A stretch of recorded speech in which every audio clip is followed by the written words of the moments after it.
Hello, ladies and gentlemen. Welcome to Anime Watch Club, a bi-weekly group discussion and review where the host of the Why You Say Anime podcast nominate and vote on shows either we haven't seen or shows that hopefully lead to a great discussion.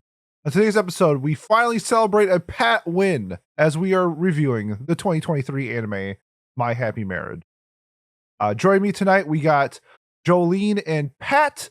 No Miles tonight due to the fact that he had a new baby. So congratulations to Miles on the new baby. Want to give a shout out to main man Miles, but he will not be joining us for tonight's episode. So we're going to pass over to the maestro on the mic. We got Pat. Pat, take it away. Shout out Kayla too. You know, the person who had the baby as well. Pretty chill. Kayla. Shout out Kayla. But yes, we are watching My Happy Marriage, or we did watch My Happy Marriage, a show that aired in the summer 2023 season, sourced from a novel done by Studio Kinema Citrus. Is that supposed to be Cinema Citrus? Whatever. Genres of drama, fantasy. It's with a K, okay? Like, I don't know. Drama, fantasy, romance, themes of adult cast, and historical. Let's do our first impressions. There's a second season out as well, so obviously we'll be try to be as spoiler-free as possible. Pete, what are your first impressions of My Happy Marriage, or what were they 3 rewatches ago? Rewatches. So this is my fourth time total watching it, third rewatch. This is the first time I rewatched it dubbed, so I'd like to try to find something new each time I rewatch a show, and seeing if there's any like localization changes compared to the sub was always something that I like to do when I do my rewatches.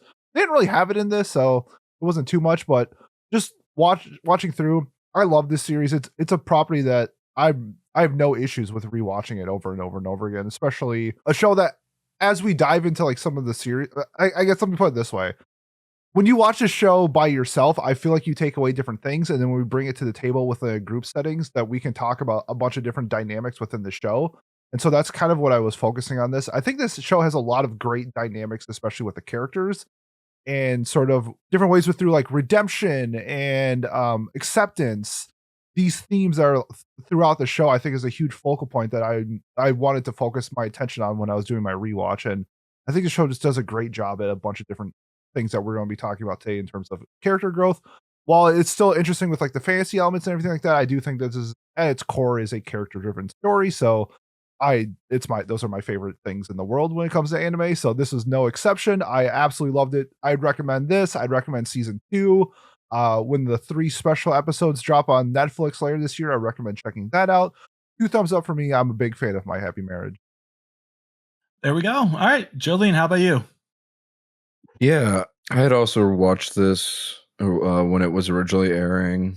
I can't remember if it was this season or the second season that had like the huge hiatus for the finale or whatever. I think maybe it was the second season. But this show is really good. I think that it takes a very well-known sort of story structure, which is to say like the Cinderella story in this case, and adds a pretty unique twist to it, which is the supernatural element as well as the more in-depth aspects of the romance. There's not much to say about this other than like it's just a really good supernatural romance. If you're somebody who is a fan of stuff like Fruits Basket or even something like, I don't know, Twilight or some shit. We all love Twilight here. Then I think that you get a pretty good kick out of this. The character dynamics are really interesting. I think we're going to spend most of our time talking about that. But the underlying world building, even if it's not touched upon that much in the first season, is also a really solid draw. And so I would recommend this to anybody who's a fan of like romance and fantasy. I mean, that's the genre right there. So yeah, definitely recommend for me. Nice. Yeah. I agree the characters are the strength of the show and their relationships and how they build. I think compared to other romances, it does a fantastic job of that. I also would recommend this show. I'm glad it finally won so that we could talk about it, or so that I would be forced to watch it. And now we could talk about it. I'm looking forward to the second season eventually someday, maybe 3 years from now when it wins Watch Club next. But no, it's I really love the time period. Obviously, I'm a big fan of historical anime, especially ones that are in kind of this revitalization or revolutionary period for Japan. Revolutionary in the sense of technology, not regime, of course. But I thought that was something that they did a really good job of intertwining with the story is, how things are changing within Japan and the structure of family dynamics and servants and not and blah blah blah, while also allowing room for there to be the fantasy elements as well. The fantasy aspect isn't my favorite thing in the world, but it's not like poorly done. I'm not a fantasy guy. It's just never been my favorite genre, I guess. So I would definitely recommend this. I think the Fruits Basket comparison is a great one. Yeah, I would recommend it to anyone that likes romance. So 3 recommends from the 3 that are here now. And yeah, let's get ahead into the spoiler portion of our discussion. There's no Miles here for a synopsis. So let's just do a synopsis. Pat, take it away. Okay. Pat says that the story takes place in like late 19th, early 20th century Japan.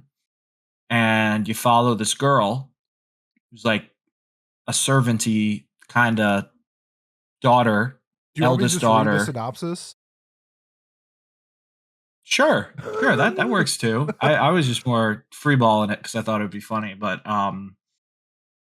yeah, I think let's do a real synopsis. Let's do it. Let's see what Mal says. Misery seems everlasting in Miyo's life. Born from an arranged marriage, she is quickly discarded after her mother's tragic death.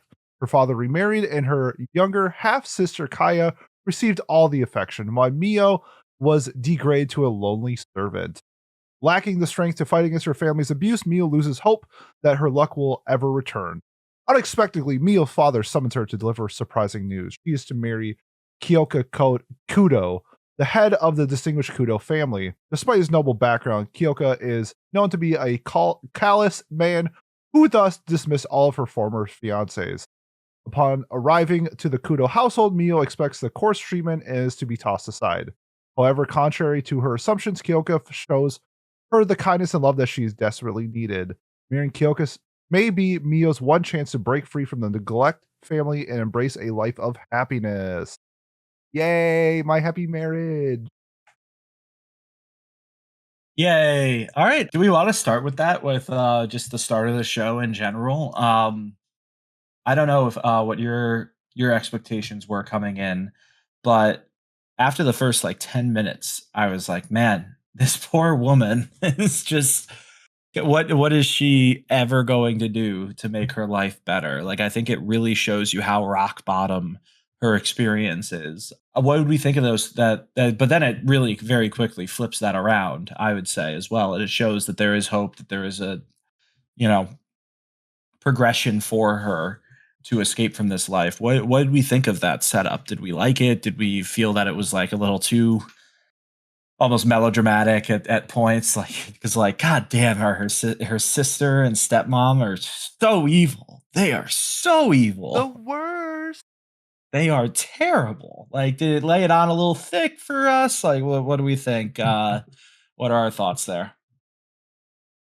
Well, I think Jolene brought it up in the beginning where it kind of is reminiscent of something like Cinderella, and their relationship is probably one of my biggest issues I have with the story itself. I do love this story, don't get me wrong, but I do feel like the trials and tribulations of them being a couple is sort of missed. And I do think that they sort of find comfort in each other a little too fast. I do think that they are a great couple, and I do think that they mesh really well together. But in some of those earlier episodes, and even some of the middle episodes, I still wish that there was more bumps in their relationship, with them not really finding solace with each other until later. I do feel like, well, I understand it's an arranged marriage in that time frame, that arranged marriages are, especially with higher families, it's customary. But like, I do wish that the journey to where we get by the end of season 1 was a little bit more, I use this term a lot, concrete in terms of a real relationship than sort of the whimsical and fantasy of finding solace within each other in the time frame that they did. But it's hit and miss, because like, while I didn't really like that part, I did kind of like how it's set up in a way where her family is so evil that they are doing this to punish her. Like, this is not supposed to be a reward for Miyo. This is supposed to be them dumping her off to somebody who is just as bad as them, and then they just happen to get, carded and be like, "Psych, gotcha." Actually, this dude is the man. Actually, this dude really respects Miyo and everything like that. So it's in a way where I guess it's like technically, I don't think it's bad. Like fundamentally, and it's more of a preference of how I wish that they set up their relationship, because when you have an adult cast, I do sort of like it handled in a manner differently than say if they were in high school or something along those lines. So it was hit and miss for me. For the most part, I enjoyed it, but I do think I wish they would change some of it, but for the most part, it was pretty solid. How about you, Jolene? I understand what you're saying whenever it comes to the relationship pacing being a bit fast, but I feel like, obviously, like the the title of the show is My Happy Marriage, right? For sure. They're not doing it's like it's not gonna be like a My Hero Academia thing where, like, this is the story of how I had the world's happiest marriage, and then like you don't see it until the very end or something like that. That would be so funny. Whenever I see the title of the show, I do think of them at the end saying, "This truly was our happy marriage," Yeah, right. like, as they like pass away or something like that. But I just think that, like, it's based on a fairy tale, more or less. Like, maybe it's not entirely based on Cinderella, but very heavily. And those are usually sort of like quickly paced things. And I feel like it's a vehicle to get to the supernatural and political intrigue plot. Like, it's made to like draw people in with like the romance aspect of it. But like once you're there, like, you and I have seen season 2, Pete, so like I won't speak too much on it in case we decide to review it, but it's very much like intrigue focused past the first season. For sure. So I think it served its purpose, but I do think that there is value in having a slower paced romance. Like, look at something like Fruits Basket, right? Like, they're together pretty quickly, but the pacing of them like truly getting to know each other, getting to deal with each other's trauma is like the whole series, which is 4 seasons, and it's wonderful. So I understand what you mean by that, but I think they did what they had to do, kind of. That's a really good comparison where you have these, because even though I think like the trauma is focused on Miyo, like Kudo has some demons that he's battling himself. And when you have, I think, like trauma and inner demons and stuff like that, when you can explore it in something like Fruits Basket, where we see it spanned out, I think it's just handled in that manner so well that I think I was not. It's one of those things where I wasn't thinking about it until you just said it. I'm like, that's exactly what I want. That's exactly what I want. Yeah. That makes sense.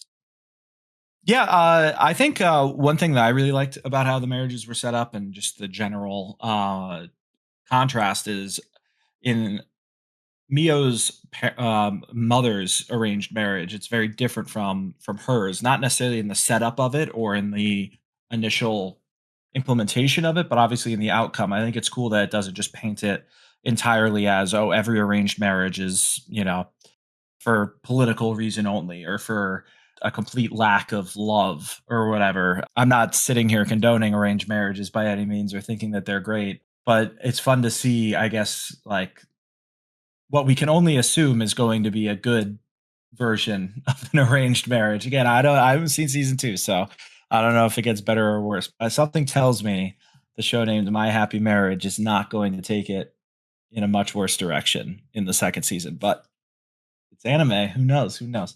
But yeah, I guess that's where I stood with it. It was cool to see the contrast between what her mother's experiences were versus Mio's. They don't start out perfectly bonded or perfect for each other, but I think they do a good job of illustrating how they could grow, especially with the help of the wonderful servant who helps them both and just wants to see, just wants love to happen and, all the happy flowers and blah, blah, blah. She, God, what was the servant's name? Yuri. Yuri. Probably be Yuri. I don't know. I hate phonetics and trying to apply Roman or English phonetics onto a Japanese word is pretty stupid of me to try to do that, but I'm gonna try anyways, especially a name. But yeah, Yuri is great. I thought that she did a good job of, pushing them out of their comfort zones or pulling them out of their shells, for a lack of better phrasing, and allowing them to realize that they have a lot in common, or that they are able to bond and help each other out emotionally, and give each other someone to relate to. Sweet. What are we thinking for our next talking point? What are the vibes? What are we itching to talk about? What We are miss the you. vibes? I do have a question though. This is for everybody. In these style of stories, there is always the evil villain, and I think season 1 kind of tries to set it up where it's the emperor, but it's actually Kaya the whole time. So I want to answer this or ask this question to everybody here. Do you think Kaya is a redeemable character? And then a two-parter, do you want her to be redeemed? I'll let Pat go first. Yeah, okay. What are you gonna let me say that, like, do the quad thing? Oh, I see. Where it's like, what was that meme that we had? Trent will know what I'm talking about. Where like Jolene and I are in the bottom corner, where it's like murder is okay or something like that. Yeah. Like we're doing this all over again. My meme answer is that she's completely irredeemable and should die in a fire. But obviously, well, I don't even know though, because like murder plot though, right? Like I don't know, that is that redeemable? Like it's pretty bad. Like it's very obviously. I don't think they're trying So to she's kill her. They're just trying to They're, like, force her to tied her up and renounce the let her the shoot. engagement. okay. She was just willing to die for it. Yeah, fair enough, I guess. Sure. What do you mean fair enough? That's what happens. No, I know, but like I I don't like Kaya, and I get that that's the whole point. Like I'm it is funny. I clocked it or watched the first episode. I'm like, oh, that's good. This could be Miles's favorite character, and sure enough, And like it I look at is. our chat, and it Yeah. is. Knew it immediately. Like obviously, the mother or the stepmother is much worse because she's an adult and is the one really ringleading all of this. But I'm just I'm not here for the Kaya redemption arc. I think that she is an interesting foil, and I think that they do a good job of playing that up. But that doesn't. I don't know. I don't like her. I think she's pretty hard to redeem in my book. I think that she's old enough. She's old enough too to like have some sort of guilty conscience. You would think too, right? At 14, right? It is or 16. What is she? Something. She's like a couple years younger than Kaya, or Miyo. Jesus. This is Taco Names- Pizza Son all over again. Yeah. Here we go again.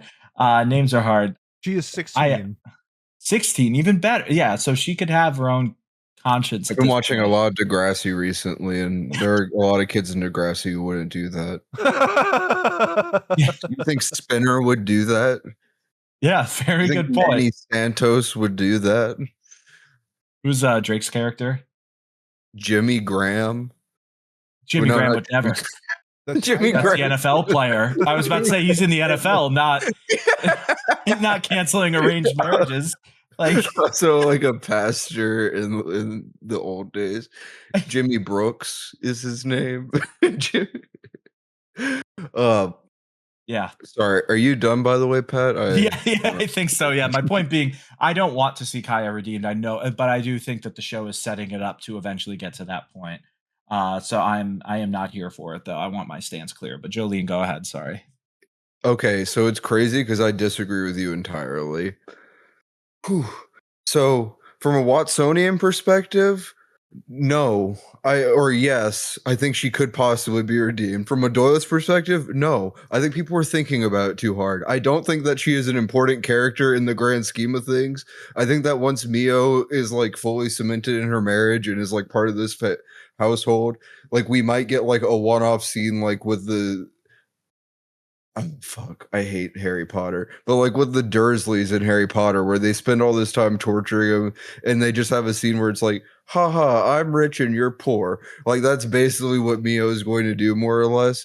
And yeah, no, I don't think that she should be redeemed because like I just don't think she's that important. I don't think they need to waste any more time on her in the future. This is like asking if you think to Pat, to put in perspective for you, this is like asking if you think Mizuki from Naruto should be redeemed. No, I don't care. I don't need to see him turn into a Tiger Man in the filler episode, and I don't need to see Mia or Kaya like get scalded for being the evil stepsister or half sister. Everybody just assumes that she's a stepsister, but they're half siblings actually. So yeah, no and no, but because she isn't worth screen time. Love it. Love it. I'm Reach. so for as much as I wish Miles was here, I'm happy that he's not at the moment because he would be on his high horse telling about us how Kaya is actually the main character of this story somehow. But I am in fully agreeing. While I am fascinated by Kaya's character and I like the approach, I do think that her and the stepmom are a little bit too cartoonishly evil. Where like you're never, I don't. It drives me crazy in stories. This is gonna be super random, but it happened in Wisteria as well. Actually, when we're talking about if we're talking Harry Potter, it happens in Harry Potter as well, where the cast of the show is provided context to these characters where it's not what we originally thought in episode 1. These characters are not who we thought in episode 1. We got a whole bunch of context. We should probably not be as mean to them, and they just continuously are just terrible, terrible people for the sake of being evil sometimes, where I think it's a little too much. Where Kaya, I get where she's been groomed as the golden child of their family throughout her entire existence, but it's also like Mio's dad knows that Mio's mom had special powers, and they know that Mio has the possibility of. I know it's the whole thing of season 1 where like her powers aren't like showcasing, and so that's kind of why she's cast aside. But like, I don't know, just like having the idea and having this context that my ex-wife was this sorceress, and our daughter who has passed traits down is lacking this ability is just like, no, she's still a sorceress in a way. Like, I don't know. It has things in the story where I wish the characters could like apply them to their hate or like make them hate them a little less or a little more based off like what we're going with it. So with that, I'm just going to say that I don't think Kaya is redeemable. I'm glad that people hate her. I'm glad that the show showcases her as evil. I just wish that her and her stepmom was just a little less cartoonishly evil, just a little.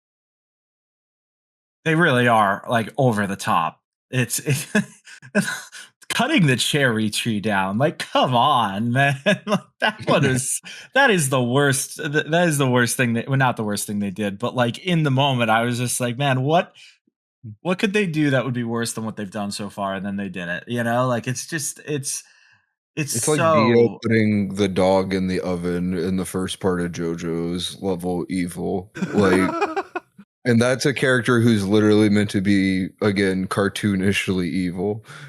He does what to a dog? He puts the first JoJo's dog in an oven. Oh my god. Yeah.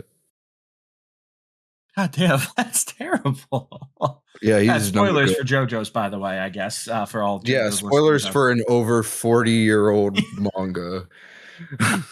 Yeah, no, of course. That's great. Damn. I just still sounds like a cooler character than Kaya, though. Oh, no, Dio has so much more aura. Like, Kaya's never done a money spread. She doesn't own any Balenciaga or Rick Owens.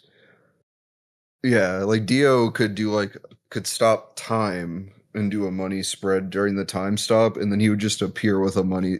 Like, he could spread the money where his arm was going to be in frozen time, and then it'd be there. Sounds overpowered. Pretty cool though. Yeah, that's mostly what he uses it for, his money spreads. I'm sure. All right. Yeah, I'm also glad Miles is not here to be like, oh well, it's just a child. A child is that's being misled by their mother, blah blah blah, father. Blah. Like, shut up, Miles. This kid is different. Like stop Yeah, I bet applying real Miles' world. favorite Fairly Odd Parents character is Vicky. Ooh. Like that was probably formative for him. Should we dissect that real quick while he's not here? Yeah, let's do it. Go ahead, Jolene. You can start. No, I'm okay actually. My favorite character is Chip Skylark. What does that say about me? Do you have shiny teeth? I have terrible teeth. I wish I had shiny teeth. My favorite was the genie because it's voiced by Norm Macdonald. Oh, lovely. It's so That's crazy funny. when he did a 9/11 joke on Fairly Odd Parents. That was crazy. Walking through the blood and bones, searching for his brother. He was in northern Canada.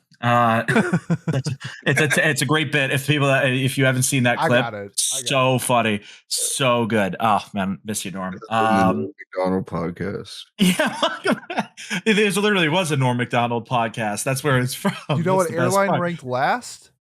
9/11 Airlines.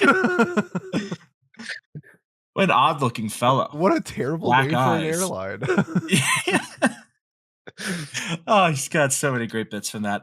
Yeah, that's did not expect to be talking about that today. But all I'm saying is that, if I was there on those planes. All right. Yeah. One too many Marky Mark. Jokes.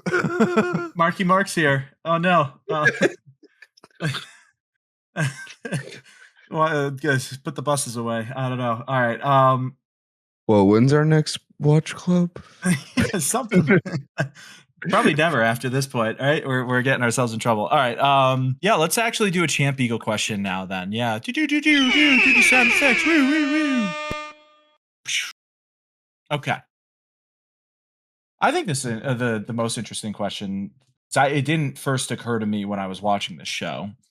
But the question is, was the decision to make Kiyoka visually and romantically idealized good storytelling, or did the production unintentionally turn My Happy Marriage into a fantasy of an unrealistically perfect partner/savior? I guess I'll start just because I didn't even think of it that way at first. Obviously he's very idealized in the sense that he's the commander of a military, lead organization. All that stuff. He's wealthy enough to have servants. He's the head of the house. Or clan, whatever we'd want to refer to it in this period.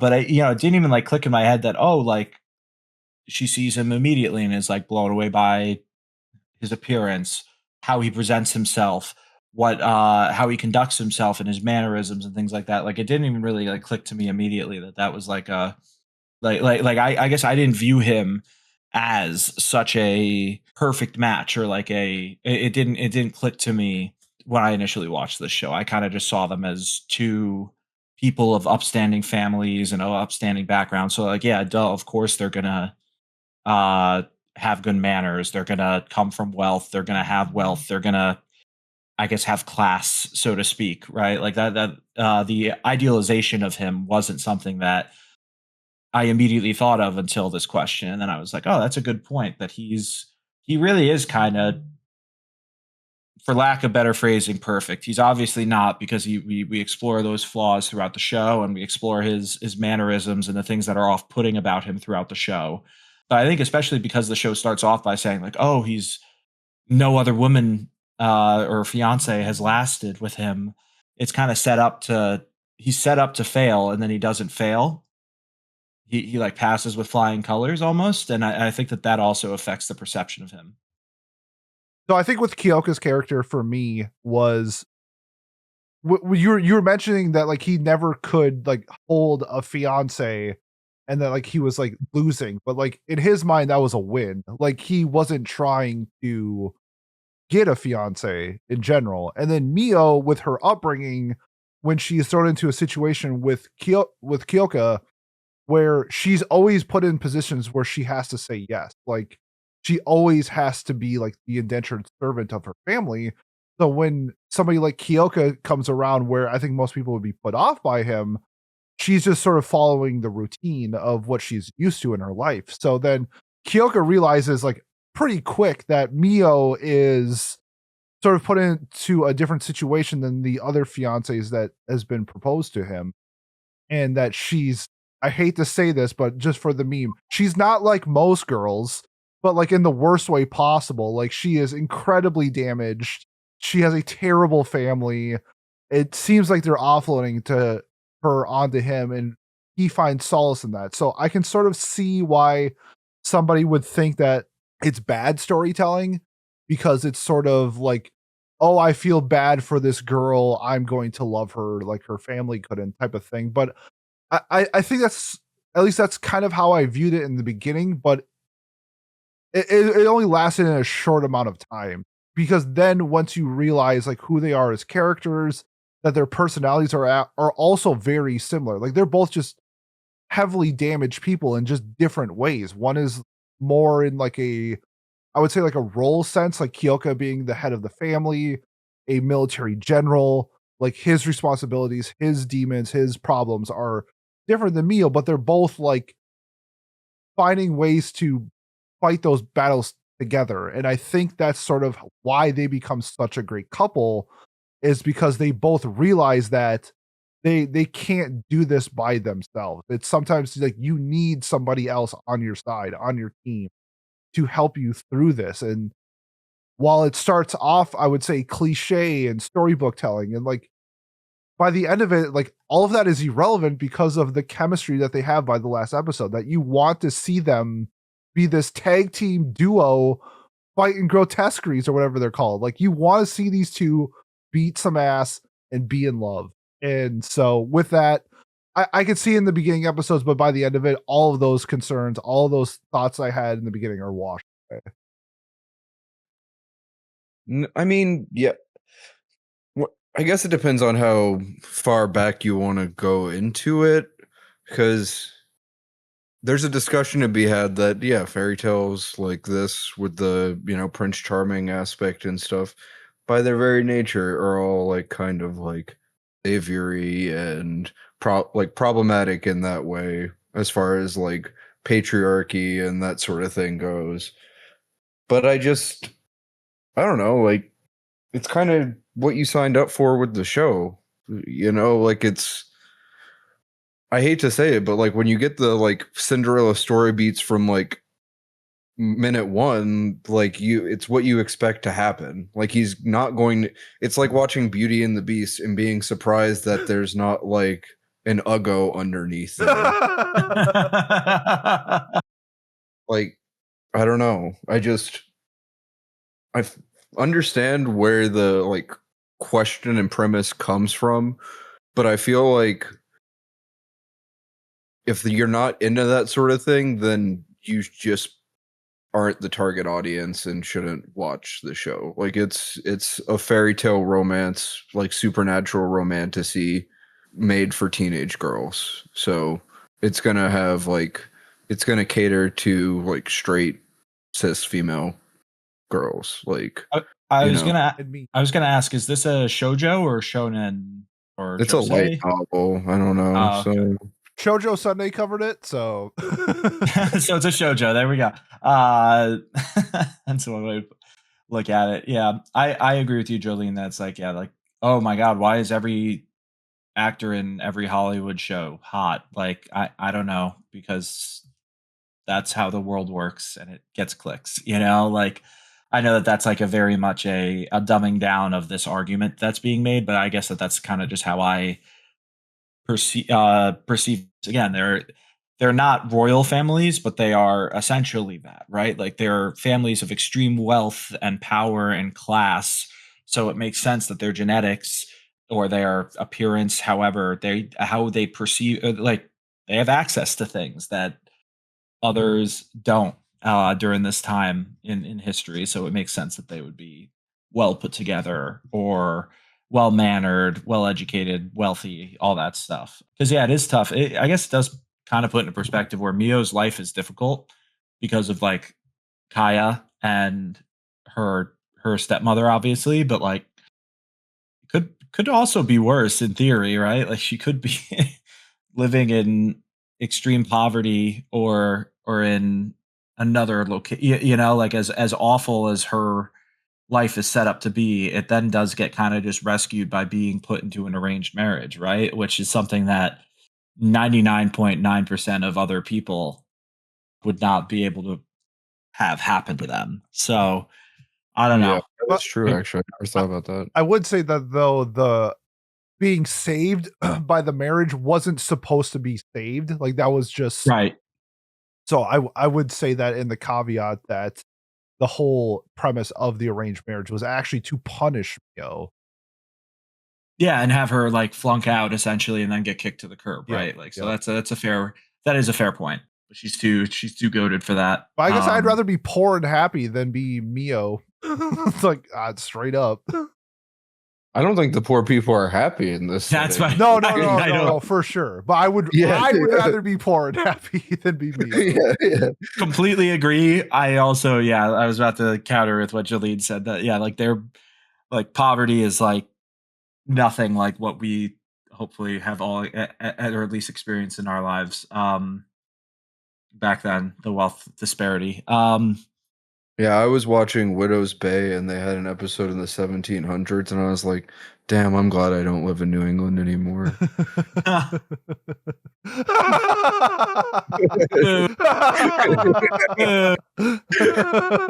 took me a second. That was funny as fuck. Mean. That one's for you too, Miles. Yeah, that's a double whammy right there. That's a oh man, ricocheted. All right, do we want to do another Eagle question, or do we feel like that's spoiling them too much? You got a question? Then ask away. This is something I want to talk about just in general, and you guys can chime in. But I think it's like one of the most underrated characters of the entire story, and just what she brought to this. And I don't know if you guys have another character, or maybe it's this character as well. But I think the standout, like outside of the main characters, was Hazuki, Kiyoka's sister. And the couple of things that I really loved about what Hazuki did is she brought in like world building to the story with like the whole premise of like her Western attire. I thought that was awesome to see, especially when you're in that time frame of was that like what's the term post industrial or industrial time or whatever where it's the Taisho era in Japan. Yeah, exactly. Taisho era where, we're seeing, like Miyo wearing the traditional garb, then also Hazuki adapting like Western culture, like dresses and like, like the whole reason, well, I should say the whole reason, but like another reason of like her divorce was sort of like her preference to like a Western lifestyle compared to like traditional Japanese housewives. And also like what she brought into the story with like her husband or her ex-husband and their kid. I thought that was just such a great addition, especially to something like episode 13, or was it, I think it was like the end of episode 12 into 13, where we kind of got to showcase like, I don't know, adults working out shit together. Like it was just so refreshing to see, like two people who just like realized like, hey, we were in an arranged marriage. We thought it was cool. We're not meant for each other. And we moved on. Like, I thought that was just like awesome to see in this type of show. And so whenever she was on screen, I feel like it added like a fun element. I wouldn't say like comedy relief, but she always seemed to like cut tension in a sense. So I really enjoyed like what she brought to the cast. So I guess I'll ask you, is there a character outside like the main two that when they were on screen or just what they brought to the table that like either elevated, or I guess, or if you didn't like them, made the show worse? Oh yeah, I mean Kaya just really every time she was on screen, it brought like it was awesome. It was my favorite part. It was awesome. I thought we all hated her, and now you liked it when she was on screen, or did you like it because you hated her? No, I'm just messing. Oh, okay. I don't know. I'm in a jokey mood today, guys. My bad. I would have to go with. He doesn't really do too much in this season, but like just the sort of like sinister shit that Arata starts setting up from the get-go. Like it's similar to the world building aspect that you mentioned for the older sister, where except with him, it's you're getting in. It's like whenever they arrive in King's Landing in Game of Thrones, and you see Littlefinger plotting and shit like that. It's like you have an idea of like what there's more stuff going on underneath the surface that we don't know about yet. And I think that he's a great person for that. And he wears glasses, and that automatically makes him Preston's favorite character, apparently. So. Apparently that's what Preston looks like in real life, is Arta. I've never seen a picture of him. That's just what he describes as what he looks like. Okay. Interesting. He's got big ass eyes. Yeah.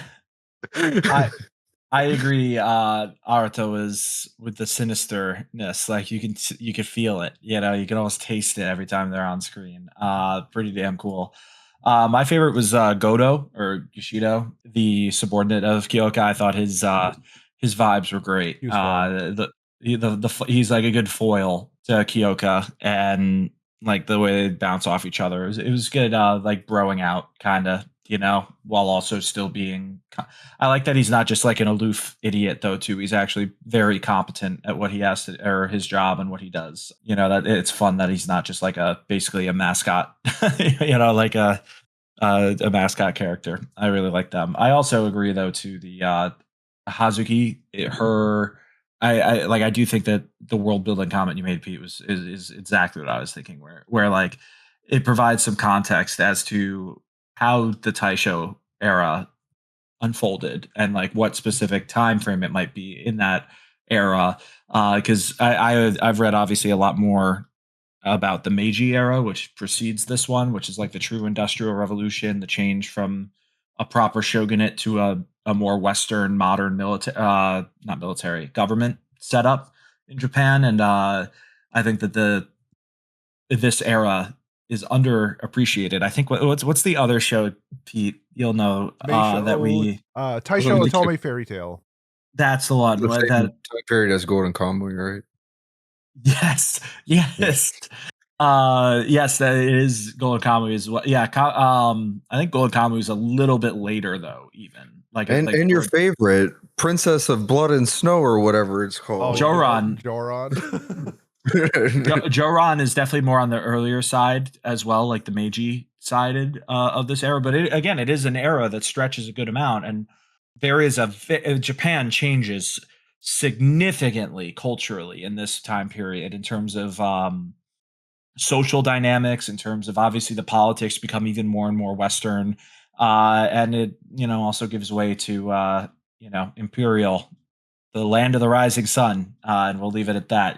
So it's pretty interesting to see how they illustrated that, I think, pretty decently with Hazuki, and I'm sure that there will be more characters that have that vibe or that demonstrate that, just in how they, the background art of them walking around the city, or what they're eating, what their rooms are decorated with, all that stuff. I think it's the show does a pretty good job of showing that. So we haven't really touched on it much, but I want to get you guys' thoughts.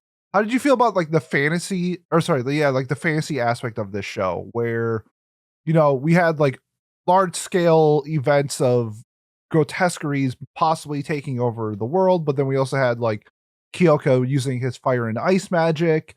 I know for some people it's their favorite part of the show. Some people it's their least favorite part of the show. Where do you fall in terms of the fantasy aspect of the show? I'm happy to start here. It's my least favorite part of the show by far. I don't really feel like it needs it. There's no. I guess it helps justify the arranged marriage aspect, but again, those were still very much happening, even with the changing of the times, so to speak, of this, that they, again, of the Taisho era that they're depicting. It's like I don't feel like the show needs it at all. He could just be a police officer or a military officer of some kind, like there's no. I don't feel like it adds that much, but again, I am also the exact opposite target audience for most fantasy stuff. So I think I will say that it doesn't ruin the show like it would something else for me. Let me try and think of an example while Jolene answers. But like the show doesn't ruin, or the fantasy doesn't ruin the show for me like it would for something else. Okay, but My thing about it is like if you take away the fantasy aspect of it, then what? Like, why does Miyo matter? Like, True. Cinderella gets to where she's at through magic in the original thing, fairy godmother. She doesn't have a magic bloodline or whatever, but magic still enables her to have her place. Like, I don't know, like I don't know, like I Political. just don't. Yeah, I guess, but like she just have like a secret lineage or something like that that nobody knows about or whatever. I don't know. Like I feel like you take away a lot from this if you get rid of the fantasy element of it, honestly. That's totally fair. I see where that element is coming from. I guess my thought would just be that it'd be like again like the families coming together kind of thing, like again political attempt or a socio-political attempt at holding What on to Pete, something. okay, Pete, so would you feel that this is like I guess you haven't really answered yet, but if you you know what, I'll let you answer yet and then I'll answer first and then I'll respond if you know So it's there's items where I think it's awesome. Like I think it's cool that Kiyoka is like a Final Fantasy 14 mage or something like that. Like I think that part is cool.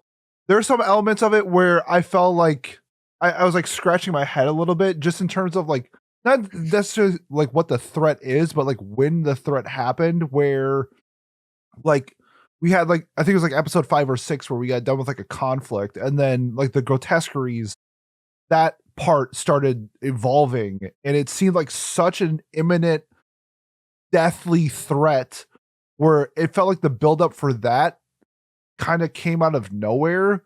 So I guess maybe like my biggest complaint with this with My Happy Marriage is more of just like the buildup of what they're trying to present and not like the actual outcome.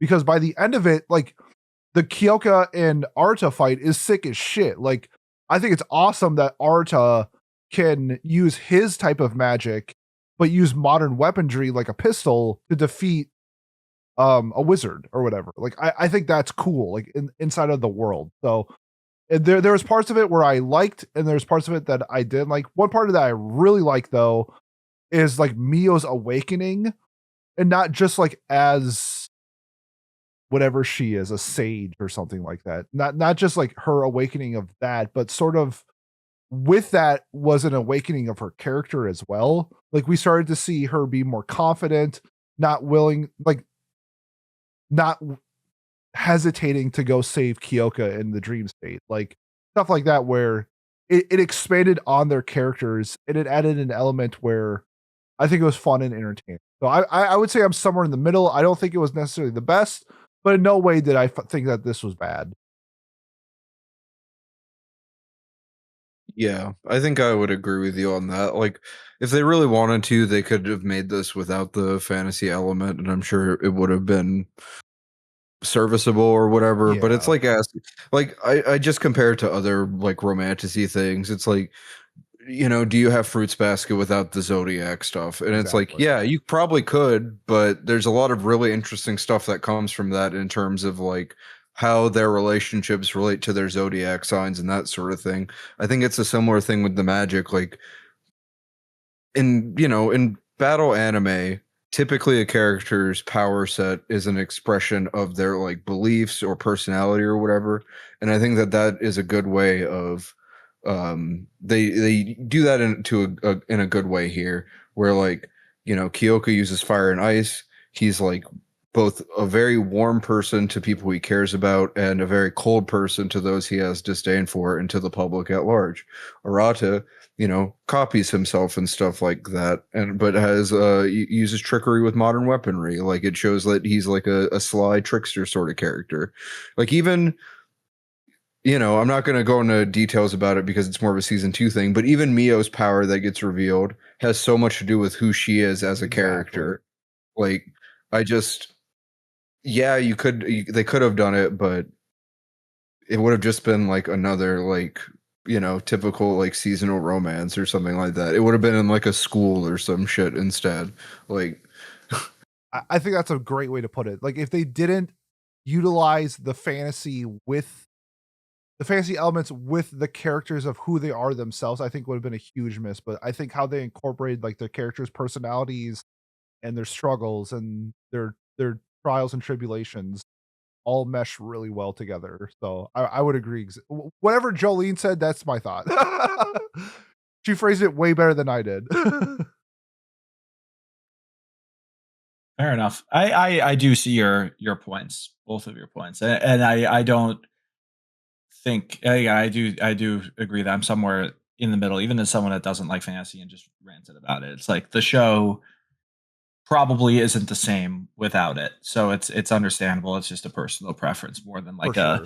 a specific complaint. Was I supposed to watch the OVA? No. Okay, thank goodness, because I felt bad that I was like, oh well, because a couple times you said 13 episodes when there was only 12, so I was like, oh, did I just miss one because I didn't know? Like, and then you also mentioned earlier, Jolene, the What's the episode that got 13th delayed episode the OVA? because there's only 12. Oh, I guess I watched the OVA. Netflix doesn't label it as the OVA, so I just I guess I watched the OVA too. That makes sense. No, yeah. Well, there's like the big end credit scene in episode 12 too, which like signaled to me that I was like, oh, okay, it's setting up for season 2 then with the like the post credit scene. Yeah, but so I guess when I said the whole shit with like Hazuki and her husband and like I'm pretty sure that's the OVA episode if I'm not mistaken. So it is. If I said that and you're like, Pete, what the fuck are you talking about? My fault. That was the OVA. Watch the OVA. It's really fun. If you like My Happy Marriage, watch the OVA. I was like, I don't remember that. And I didn't want to say anything because I was like, oh, maybe I wasn't paying attention. The beginning of the OVA is the end of episode 12. So I just thought it was the runoff. So I didn't even realize I was watching. Oh, that's hilarious. You know, it's funny though. Season 2 has 13 episodes. Season 1 only has 12. So maybe it is what Jolene was saying earlier, where it was meant to be released as a 13th episode, but got delayed significantly, which is why it ended up coming out as an OVA. Who knows? You never know with Japan and shit. I think that actually is what I'm thinking of. I think that's exactly what it is. Yeah. Okay. If someone in the comments that is much smarter and more in the know than us will know for sure. But it's different, but you've seen like the Violet OVA, right? Oh yeah. It kind of reminded me of that, where it was like a little side story, just a real snippet real quick, where it wasn't it was tied to the main story, but it didn't necessarily have to be, but it was still wonderful. So that's kind of what it reminded me of. That's fair, but I would also just question like the Violet OVA also took place like pre the time of the actually no, I'm thinking of the side story movie. Oh my god, there's so much Violet content. You're right, the OVA is right at the end of the shame. That makes sense. It's a shame. It's a shame they never did more than one season of Violet Evergarden. It was the Yuri Violet episode. Mm-hmm. Yes. I was mixing it up with the movie, which takes place earlier. We're all mixing it up. I watched the OVA. There we go. All right. Well, comes with the territory. We never said we're right. We just say we don't know for sure anything that we say in this podcast, right? I'm not here to prove anything. Agenda over fact. Where's your source? I made it the fuck up. Love that gif. Wish it was real. Anyways, we've talked a lot. Do we want to do our closing thoughts, or do you have one more discussion point that you wanted to get out, or anything worth mentioning, you think? Or I think I'll get to my final thought. I agree. I feel like we've talked a good amount about the show in pretty good depth as well. All right, let's do it then. Our closing thoughts. I will just add that Kat showed up and was sick. Never sent me a show to nominate, but I will count his score anyways. He gave the show an 8 out of 10. So that will be added to our Watch Club scores for this. Pete, what are your final thoughts and your final score? So Kat passed away during Family Feud. He was going to get resurrected yesterday, and then he got sick. So he was super sick. And if you can't tell, I am also sick. So I apologize for how I sounded in this episode. But for final thoughts, we didn't get to talk to it. And I do feel like this is probably going to be different from person to person, but I want to give my final thought time to talk about Miyo and her character and sort of how I just really enjoyed how she developed throughout the season. One thing that I really liked with her development was sort of seeing her powers. You see in the earlier episodes where there's hints of her powers when she's happy with her mom. They hide her powers in the tree, and she sort of starts losing her happiness and stuff like that with that, and then losing her mom. But then as she becomes more ingrained with Kiyoka and more happier, you sort of see her powers along with all the other things that happen in the series. But I think you see a strong correlation between her happiness and her power structure. So I thought that was a very interesting way to develop who she was in the fantasy realm, and just sort of showcasing her character throughout, like especially her voice in this season was such a prominent thing where she's shy and timid and scared, and you can really hear that voice, especially the sub. The sub VA is incredible work, and by the end of episode 12, she is while she is still that person, you can hear the confidence in her voice, and I think that's a very underutilized way of developing a character throughout a series. And so I want to give my shout outs to the voice actress for Miyo's character. I really love this show. We were talking about it with Pat. I was talking about it with Pat earlier, but My Happy Marriage, while I do love what it does and what it showcases, it's a type of show to me that doesn't do any one thing better than others, but doesn't really do anything worse. I just think it's like a very solid show, and there's absolutely nothing wrong with that. I really enjoyed My Happy Marriage. I've seen it 4 times, and if I had to watch it a 5th time, I would not be disappointed. I originally had it I was thinking it was an 8, but because of my enjoyment of how many times I've watched it and I've never really like sick of it, I'm gonna give it a 9. I really like My Happy Marriage. 9 out of 10, not too shabby. It's Reina Ueda, who also voices Shizuka in Takapi's Original Sin, which I think is fun. And Watch Club show we did very recently. Great at voicing abused children. Yeah, so Like, she's Rize from Chainsaw Man. Yep. Yeah, she's got the abused child bag down. She's Akane from Gridman. Another, the list goes on of abused characters that she has voiced for. I was just I definitely recognize Gridman timing. I didn't. Shit, I didn't know she's you the involved that. antagonist of Gridman. pretty damn cool. Good for this voice actor. I was gonna say, I feel like I recognize her from other stuff for sure. You've seen Dr. Stone. She's Ruri in Dr. Stone. There you go. Okay. Well, I scrolled too far down into the extra random stuff. That's fun. Reze though too. That's a pretty big role, right? That's Chainsaw Man. Massive show. Yeah. Mm-hmm. Alrighty. But so shout her out. Jolene, what are your thoughts and final score? Yeah, I like My Happy Marriage well enough. I think that, like, as far as like romantasy anime goes, it's probably like, I mean, it's not gonna top Fruits Basket, you know. It's like we said when we were watching Kami-sama Kiss. Like, Fruits Basket is kind of like the looming, like titan over the rest of the romantasy genre as far as anime goes, and I think it's like no different here. So I can't quite give this a 10 because I don't think it's on the same level as that which I have given a 10. But other than that, like, I enjoyed it well enough. It's just a great, comfy show. The soundtrack's solid. The voice acting, like Pete said, is magnificent. I really enjoyed the main couple quite a bit as well. I think overall, this is like a strong 9 out of 10 for me as well. 9 out of 10. Nice. Alrighty. I have My Happy Marriage at an 8 out of 10 with plenty of room to go up.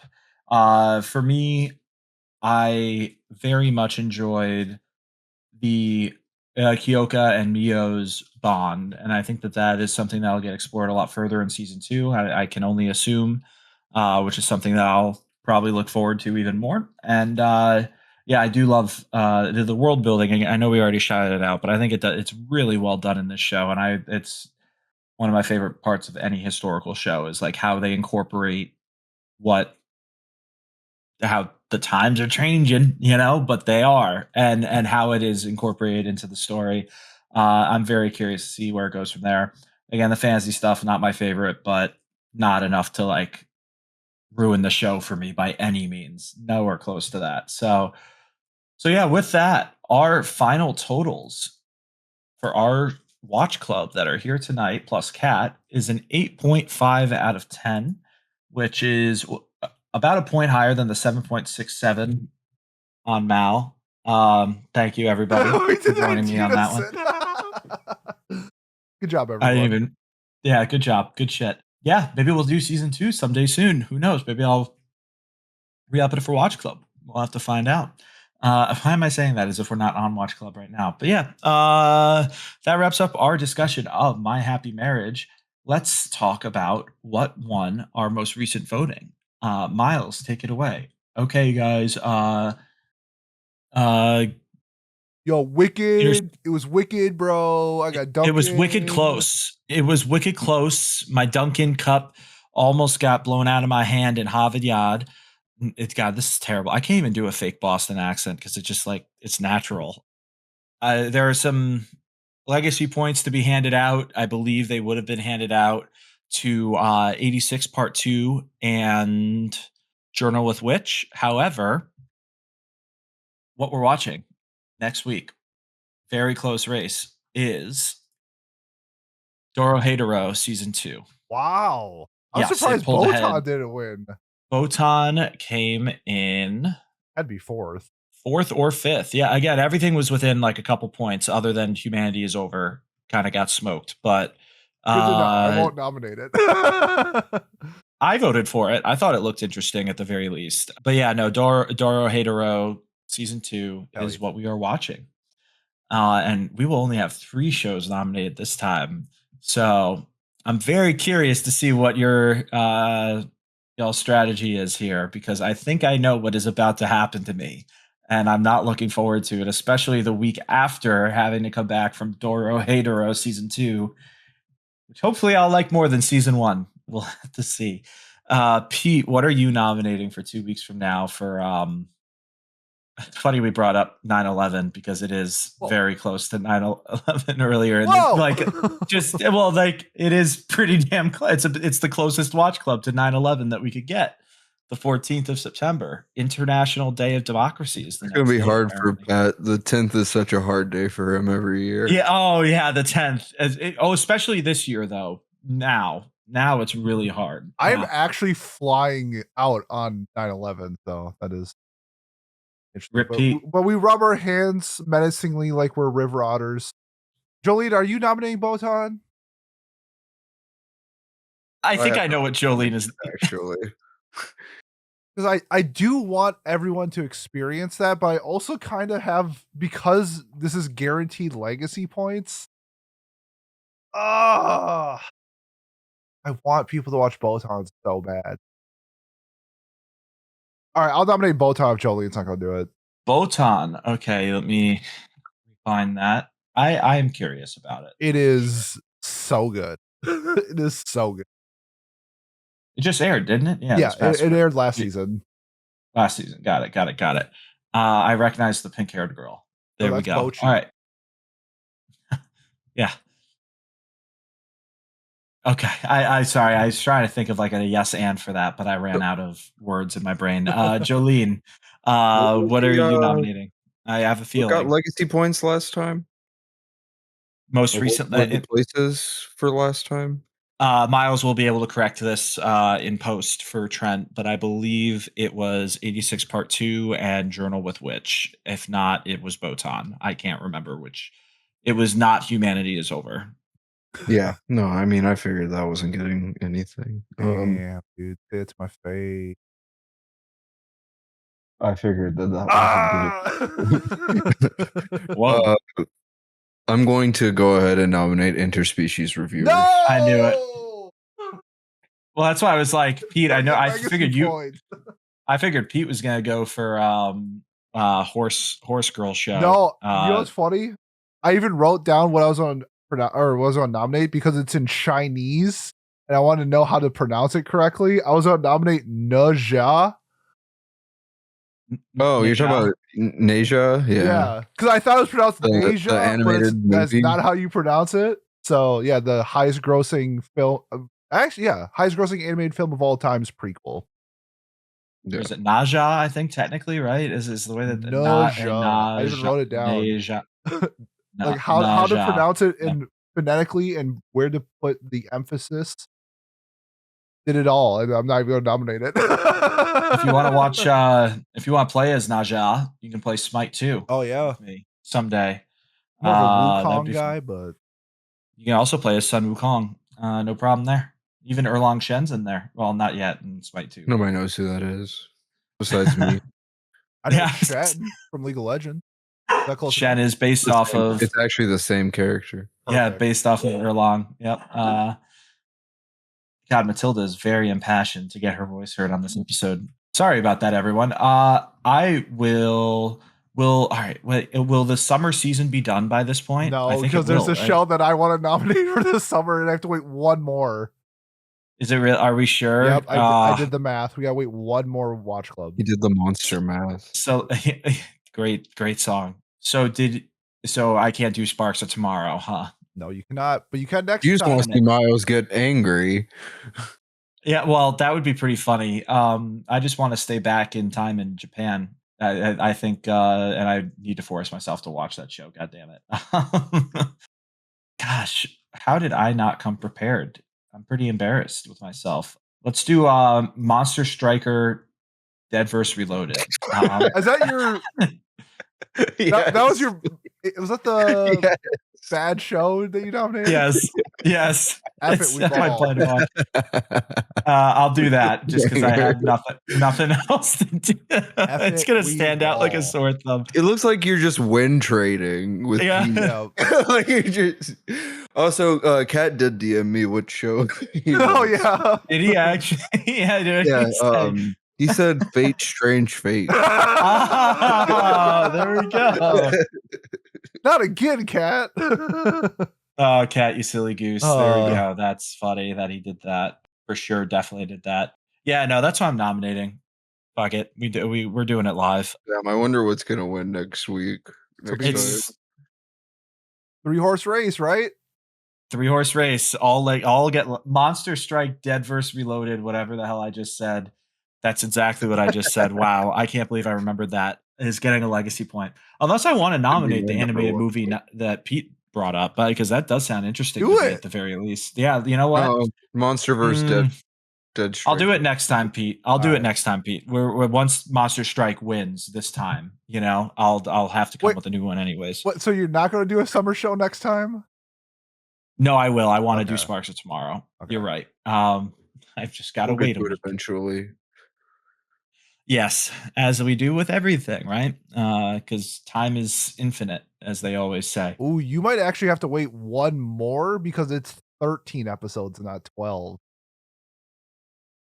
I think you have to wait. I think you gotta wait a month. Can I just start earning legacy points for it now? Because it's not going to win, right? Like, surely not, right? It's probably not going to win. No, is it not that popular? I no, haven't it seen is, any. but like, I've avoided it. I don't know. I don't know how much Jolene wants to watch it. I don't know how much Kat wants to watch it, and me and Miles are both watching. So it's all about the listeners that are listening to this. Listen up. They can listen to my review episode in a couple weeks. Yeah, where I will be reviewing the Sparks of Tomorrow. Either way, those are the shows that we have nominated for this week. Again, shout out Miles and his new child, and Kayla, their new child. And thank you so much for listening to Watch Club. And Pete, take it away. If you have made this far and you want to support us, buy me some cold medicine. I am dying over here. Or you can like, comment, subscribe, leave a review on whatever platform you're watching or listening to us on. Next week, got something. We'll keep it under wraps for a little bit, but have something planned. Otherwise, if you're here for Watch Club, we will see you in 2 weeks for Doro Hidoro Season 2. Thanks, and we'll see you next time. Peace. Bye-bye. Bye-bye. Bye-bye.